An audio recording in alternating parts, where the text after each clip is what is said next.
합니다. 자, 오늘 말씀은요, 예수님이 태어나시고 8일째 되는 날을 의미하거든요. 요셉과 마리아와 예수님이 성전을 찾아갔다는 거예요. 이유는 세 가지입니다. 세 가지입니다. 첫 번째는 뭐냐면 예수님과 관련돼서 난지 8일 만에 할례를 행해야 했기 때문이라는 거죠. 우리 21절 말씀 보세요. 시작. 할례할 8일이 되매 그 이름을 예수라 하니 곧 잉태하기 전에 천사가 일컫는 바라라. 아멘. 그러니까 예수님이 태어난 지 8일 만에 할례를 받으셨는데 이름이 뭐라고요? 예수라고 지어졌다는 거지요. 왜 예수라고 졌냐 물어보니까 천사들이 그렇게 이름을 지라고 했다는 겁니다. 자, 그러니까 천사들이 가르쳐 준 대로 예수님의 이름을 예수라고 졌다. 그리고 율법에 따라서 난지 8일 된 남자아이들은 할례를 행해야 된다는 말씀처럼 할례를 행하셨다는 거예요. 아멘. 그러니까 천사들이 가르쳐 준 대로 예수님의 이름을 예수라고 지었고 마리아와 요셉이 예수라고 지었고 그리고 율법에 가르쳐 준 대로 예수님이 할례를 받았다. 그리고 또 두 번째 이유는 22절 말씀이요. 시작. 모세의 모대로 법대로 정결 예식의 날이 참에 아기를 데리고 예루살렘으로 올라갔다. 정결 예식을 행하러 올라갔는데 이 정결 예식은 사실은 이게 그 예수님과 관련된 것보다도 마리아와 관련된 얘기거든요. 자, 그러면 예수님과 관련된 것도 뭐냐? 23절입니다. 시작. 이는 주의 율법에 쓴 바 첫해 처음 난 난자마다 주의 거룩한 자라라 하리라 한 대로 아기를 주께 드리고, 아기를 예수님을 하나님께 드리려고 뭐에 따라서? 모세의 율법에 따라서. 그러면 모세 어떤 율법이냐? 우리가 아는 것처럼 이스라엘 백성이 애굽에서 해방될 때 유월절을 지냈잖아요. 그때 그 어린 양을 잡아서 그 피를 좌우 문설주와 임방에 바르면 뭐예요? 죽음의 전사가 넘어가리라. 그래서 유월이잖아요. 건너갔다, 건너뛰었다. 그게 유월이라는 뜻이거든요. 그래서 초태생 처음 난 이 새끼들이 죽지 않은 거죠. 처음 난 아들들이 죽지 않은 거예요. 그러니까 여기에 이 유월절의 요 율법에 하나님이 뭐라고 말씀하셨냐면 처음 난 사람이든 짐승이든 처음 난 것은 다 내 것이다. 그러니까 짐승은 바치면 돼요. 얼마나 이걸 세밀하게 주님이 말씀하셨냐면 양이든 뭐든 첫 새끼는 내 거라는 거예요. 이 첫 새끼는 의미는 뭐예요? 처음 난 새끼를 말하는 거거든요. 두 번째, 세 번째, 네 번째 계속 새끼를 낳을 거 아니에요. 근데 처음 난 새끼, 그게 양이든 염소든 소든 사람이든.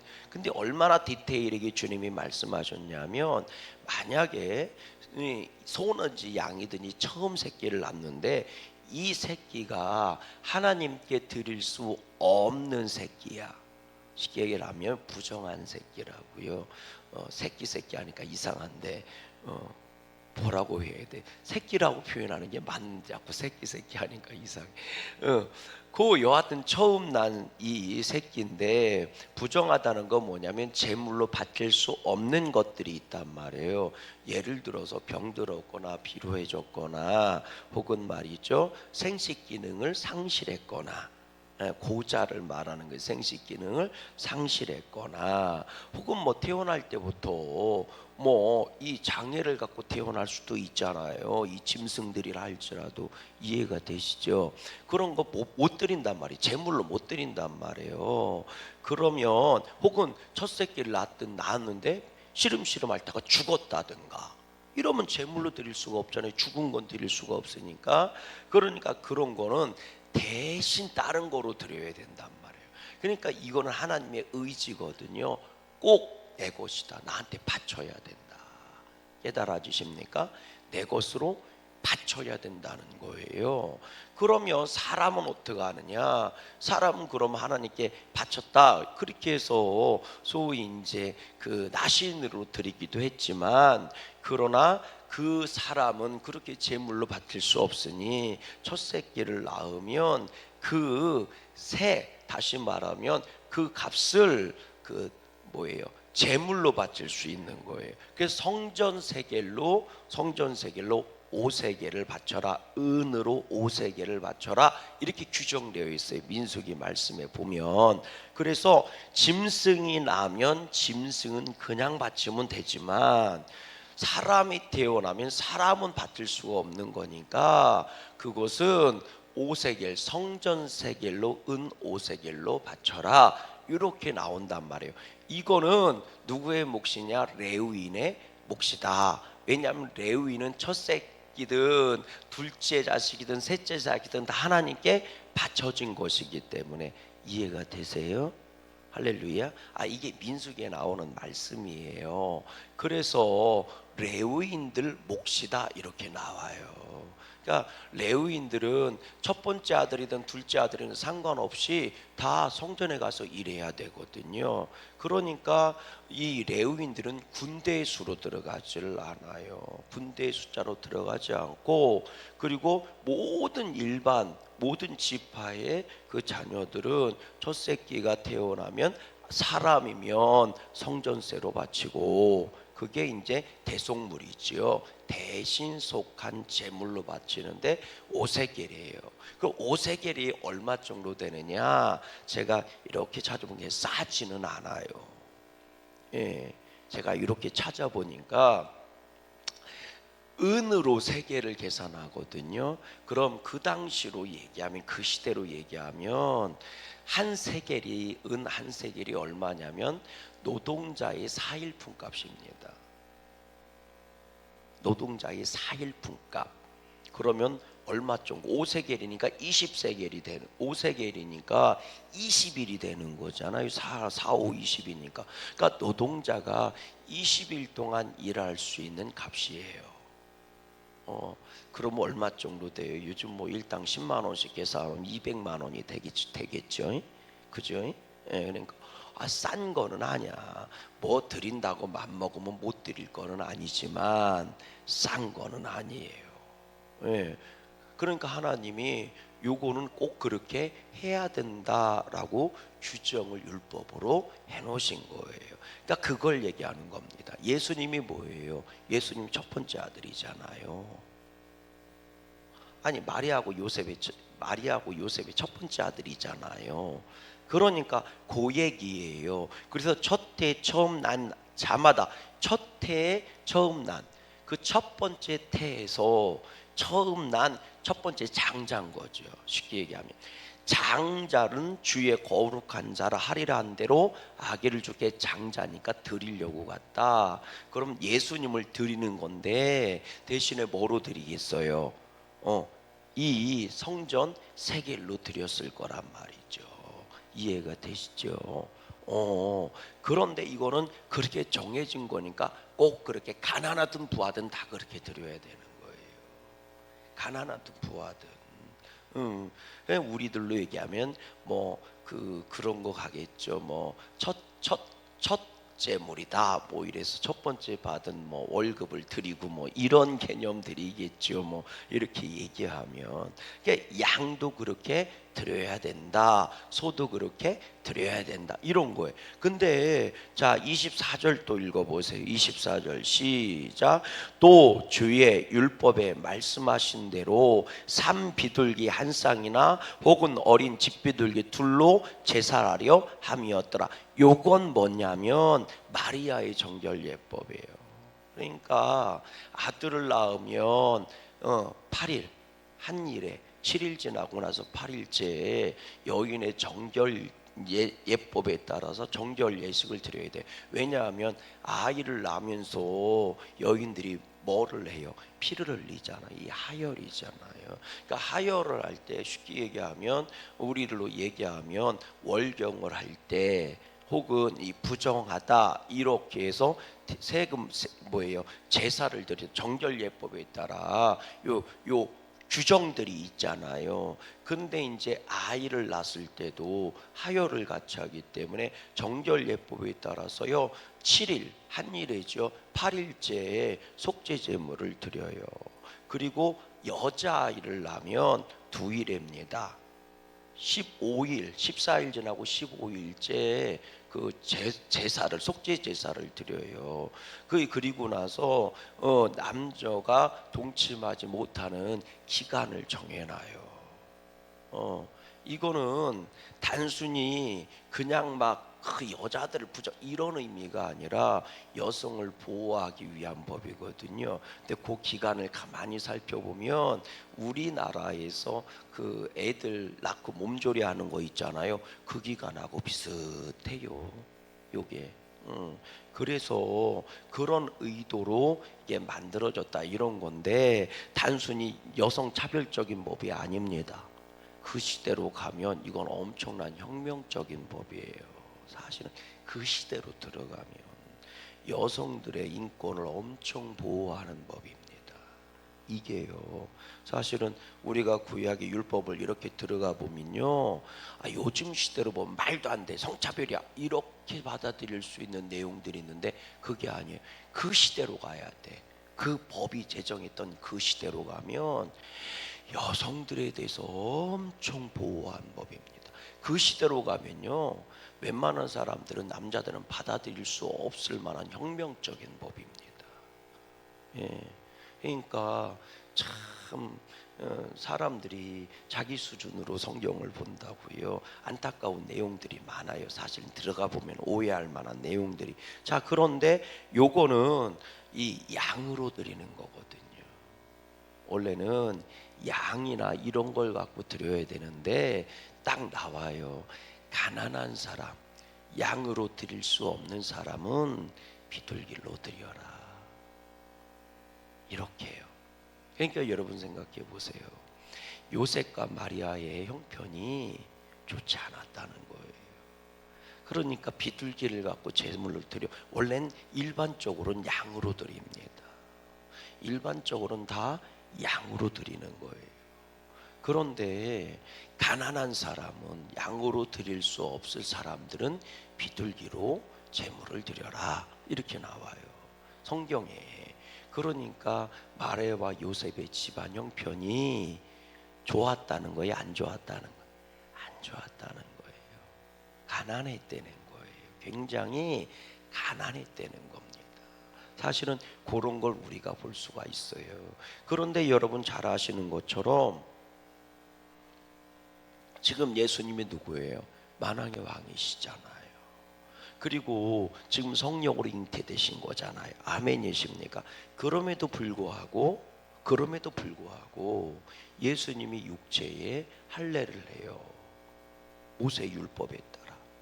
그리고 모세 율법에 따라 당신이 뭐 하는 거예요? 마리아와 요셉이 예수님의 그 장자의 삭슬 뭐 하는 거예요? 드리는 거예요. 그게 가난한 집안에서요. 생각해 보세요.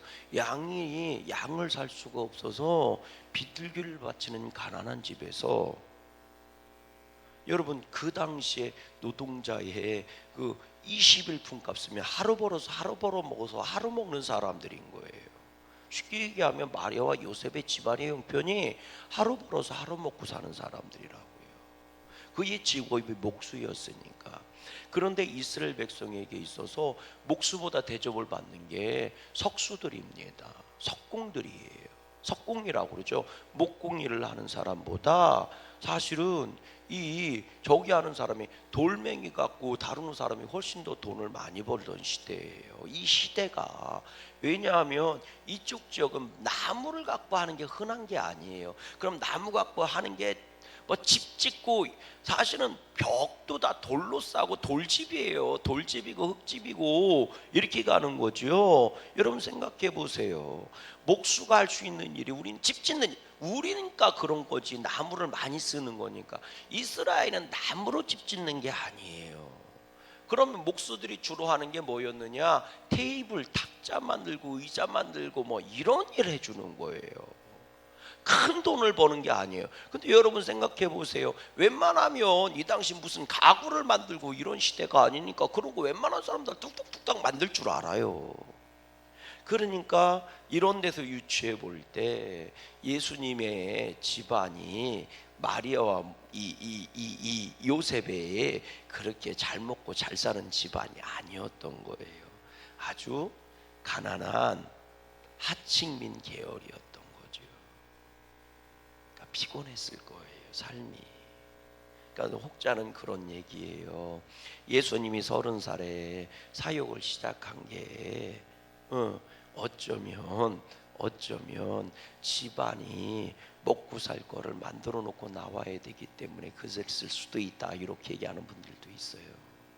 그러니까 예수님의 생계를 책임졌다는 거죠. 왜? 요셉의 얘기는 예수님 12살 때 얘기로 끝나요. 그 뒤에는 나오지를 않아요.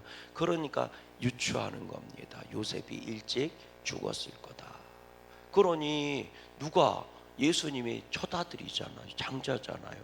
그러니 30이 될 때까지 동생들도 키워야 됐고 어머니 마리아도 봉양해야 됐고, 그러니까 30살까지 뭐도 안 가고 장가도 안 가고, 예수님 장가 안 갔잖아요. 그러니까 장가도 안 가고 왜 집안을 건사해야 됐습니까? 그렇게 사시지 않았겠느냐, 이렇게 유추해요. 혹시 천국 먼저 가면 여쭤보세요. 예수님이 어떻게 사셨는지. 여하튼 그래서 거기서 유추해 볼 수 있는 거예요. 마리아와 요셉의 집안 형편이 그렇게 좋지 않았다. 그렇게 좋지 않았다. 그러니까 베들레헴에 가서 여간빵이 없어서 전전하신 내용도 사실은 비싼 여간빵은 있었을 거라는 거예요. 비싼 여간빵 있었을 거라는 거예요. 근데 예수님 부모님 요셉과 마리아의 형편상 비싼 여관을 빌릴 수가 없었다는 거죠. 그리고 이 당시 여관방이라는 것은 우리들 주막집이에요. 주막집 아시죠? 여러분 주막집에 방이 지금처럼 모텔이나 말이죠, 막 그 호텔처럼 막 2, 30개씩 갖고 이렇게 운영하는 데가 아니란 말이에요. 여러분 우리나라 주방에 방이 2개입니다. 남자 방, 여자 방. 대부분 우리나라 주막의 형태는요, 남자 방, 여자 방, 주인집 방이에요. 남자는 남자들끼리 모여 자고요, 여자는 여자끼리 모여 자는 겁니다. 우리로 얘기하면 여관방, 여인숙 같은 데예요. 거기 몰아서 자잖아요. 한꺼번에 들어가서. 옛날로 생각해보면 기억하세요? 예. 그런데 아이를 낳으려면 여러분 모여 있는 데서 낳을 수 있어요, 없어요? 없지요. 그러니까 돈은 많이 가지고 있지 않고 방은 하나로 통째로 빌려야 되고, 그러니 그 사람들이 몰려올 때 그걸 빌려줄 만한 데가 어디 있겠습니까? 마구간 하나 내준 것도 그 주인은 대단한 일을 한 거예요. 사실은 마구간을 내준 것조차도. 예. 그러니까 우리들 생각에는 방 없어 한 게 사실은 방이 있었을 거라는 거예요. 돈만 많이 주면. 이해가 되십니까? 그래서 마리아와 요셉의 형편이 그렇게 좋지 않았을 것이다. 그럼에도 불구하고 예수님 할례를 행하고 첫 아들은 초태생은 하나님께 바쳐야 되니까 그 뭐를 다 드린 거예요. 성전에 가서 예물을 다 드린 거예요. 그래서 성전을 찾은 겁니다. 그러니 요셉과 마리아가 얼마나 대단한 거예요. 믿음이. 아멘이십니까? 얼마나 대단한 거예요. 제가 그랬잖아요. 200만 원 정도 21분 값이다 그러면 있는 사람한테는 별거 아닌 것 같지만 없는 사람에는 그냥 만만하게 드릴 수 있는 액수가 아닌 거예요. 그게 아니라고요. 그럼에도 불구하고 마리아가 비둘기로 속죄 제물을 드릴 정도니까, 양을 바치지 못하고 속죄 제사를 드리는데, 속죄물을 드리는데 비둘기를 바칠 정도니까, 그럼에도 불구하고 예수님에 관련된 성전에 드려야 되는 이 대속물을 드렸다는 거예요. 그런 걸 볼 때 여러분, 요셉과 마리아가 참 대단한 믿음의 소유자였던 겁니다. 그럼 생각해 보세요. 안 드려도 돼요. 우리 생각에는 안 드려도 돼요. 그런데 여러분 잘 기억해 보세요.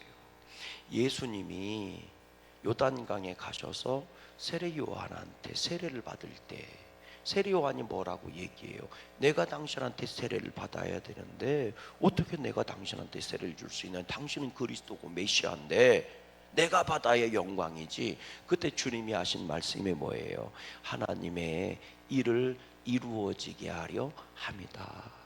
하나님의 뜻을 이루기 위한 거다. 그러니 나도 순종해야 되고 너도 순종해야 된다. 예수님이 율법을 이루러 오신 분이란 말이에요. 하나님의 약속, 언약을 이루러 오신 분이란 말이에요. 아멘이십니까? 그래서 바울이 뭐라고 얘기해요? 생명의 성령의 법으로 뭐예요? 내가 뭐한 거예요? 생명을 얻었다는 거예요. 율법이 이루어졌다고 얘기하는 거예요. 아멘이십니까? 율법을 완성하러 오신 분이란 말이에요.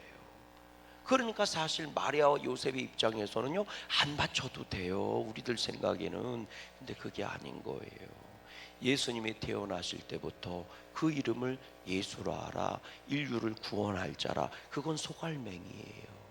근데 마리아와 요셉은요, 예수님의 율법을 어릴 때부터 예수님이 뭐하게 하는 거예요? 이루어지게 하는 거예요. 여러분, 그것처럼요, 우리의 신앙도 마찬가지입니다. 주님을 모셔드리고 주님을 향한 믿음을 우리 안을 채워야 할 줄로 믿어요. 그러나 우리의 이 육신을 갖고도요, 하나님의 말씀에 순종해야 하는 겁니다. 아멘이십니까? 중심이 중요해. 사람은 마음이 중요한 거 맞아요. 맞다니까요. 마음이 중요한 거 맞아요. 그러나 마음으로 믿었으면, 의를 이루었으면 입으로 그 구원을 시인하면서 가야 되는 거예요. 그래서 우리의 삶 속에서도요, 하나님의 말씀이 이루어지게 해야 되는 거예요. 주님의 말씀이 내 안에 들어와서 이루어져서 그것이 의가 되고 믿음이 되고 구원이 됐으면, 아멘이십니까? 그러면 내 생활도요, 내 삶도요, 내 입술도, 내 손발도, 내 눈빛도요, 말씀이 이루어지게 해야 되는 거예요. 그래서 주님이 내 안에 들어오셨으면 나도 주님께로 들어가야 되는 거예요. 그때 그 나라는 건 마음만을 의미하는 게 아닙니다. 내 삶이 주님께 들어가야 되는 거예요. 아멘이십니까? 그래서 믿음에는 행함이 따라와야 된다는 얘기를 하는 겁니다. 그래서 행함이 없는 믿음은 죽은 믿음이라고 얘기해요. 믿음을 행한다는 게 뭐예요? 몸뚱아리로 행하는 거지, 마음으로만 믿음을 행할 수 있습니까? 몸뚱아리로 행해야 되는 거지. 여러분, 그 마리아와 요셉이 아들을 낳았어요. 그리고 그의 이름을 예수라고 지어줬어요. 이건 하나님의 뜻이 이루어지는, 하나님의 뜻이 들어가는 것을 말하는 거거든요. 그러나 그분은 율법을 이루러 오신 분이고 완성하러 오신 분이에요. 그래서 그분은 마리아와 요셉에 의해서 그 율법을 그대로 행하시는 거예요. 난지 8일 만에 할례를 행하시고, 그 어렵고 힘든 형편에도 그 마리아는 양을 살 돈이 없어서 비둘기를 바쳐서 정결 예법에 참여하는 한이 있어도요, 그렇게 형편이 어려운데도 예수님의 성전에 대한 이 대속물을 드린단 말이에요. 그거는 헌금에 대한 얘기를 하고 있는 게 아닙니다. 돈 얘기를 하고 있는 게 아니에요. 이미 마리아와 요셉은 예수님이 하나님의 그 언약을 이루실 구원자인 걸 알았기 때문에 그분의 모든 것들에 대해서 율법대로, 말씀대로 이루어지게 하고 있는 거죠. 아멘이십니까? 근데 그 성전에서 놀라운 사건이 있잖아요. 시므이를 만나게 되고 안나 선지자를 만나게 돼요. 그 성전에서 그 율법대로 행하러 갔을 때 놀라운 말씀이 선포되잖아요. 시므이라고 하는 선지자와 그리고 안나라고 하는 선지자를 통해서 위대한 말씀이 선포되잖아요. 하나님의 말씀이 선포되잖아요. 아멘이십니까? 여러분, 우리들이 정말 주님을 믿는 믿음이 있으면 그 믿음이 내 삶을 지배해 갈 수 있기를 주의 이름으로 소망해요. 그냥 사성 이까짓 건 이게 아니라 작은 것 하나하나부터 하나님이 기뻐하시는, 하나님이 나를 통해 이루어지기를 원하시는 그 말씀대로 순종으로 나아가 하나님의 위대한 뜻을 이루어가는 우리 양구감리교회 성도님들 모두가 되시기를 주님의 이름으로 소망합니다. 하늘의